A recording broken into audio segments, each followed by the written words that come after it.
Hi, welcome to a short interview with Eelco Rustenburg. Eelco, you explained how leadership from a lean point of view is meant to support teams. Does it go for globally distributed teams as well? Well, that's a good question. I often get that question, and I think it's even more important than it would be in more collocated systems. In a globally distributed system, there's a higher need for support because it's harder. Communication, working together as a team, working together at multiple teams. If you're scaling this up to even bigger sizes, it goes across the globe. So you have more support needs than a team that's working nicely in a building with a VP next door. So I think from a leadership perspective, understanding that the support you need to give to teams who are more globally distributed because of business and excellence reasons is foundational to your success. You have to look at that perspective even more. Yeah. So the most common thing is that people say, well, our tools are crappy, or we can't figure out how to connect to the other side, or we can't get access to their code base because of all these impediments that organizations have put up of skill-based silos across the globe. So I think as a leadership team, you need to start saying, okay, if individuals and interactions are important to make Agile work, it's the first foundational element of what makes it work, then we have to start thinking about how to use processes and tools and how to use our globally distributed situation for the better of interaction and individuals.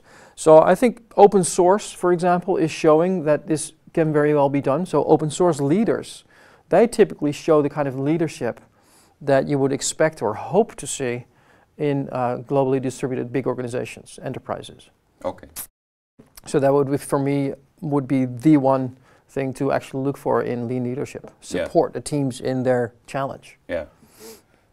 Okay, and then talking about challenges for globally distributed teams, if you talked about scaling Agile, what kind of specific challenges occur in such globally distributed teams?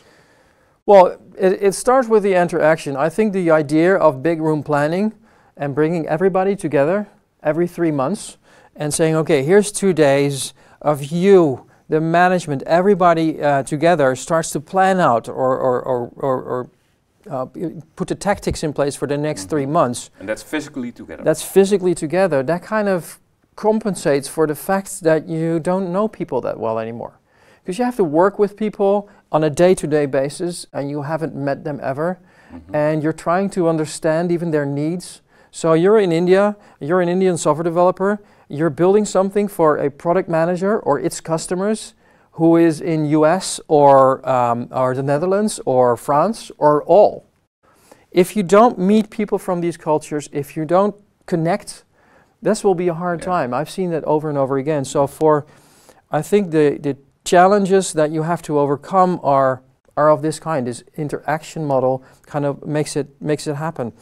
The system demos, the idea of integrated demos of multiple teams working together actually eases your organizational structure into globally distributed systems. Because I don't think we can say we're not going to have globally distributed systems. You have an enterprise, you have people and talent working across the globe. You can't say, I want every value chain to perfectly match my geographic locations. That would be kind of a fairy tale enterprise.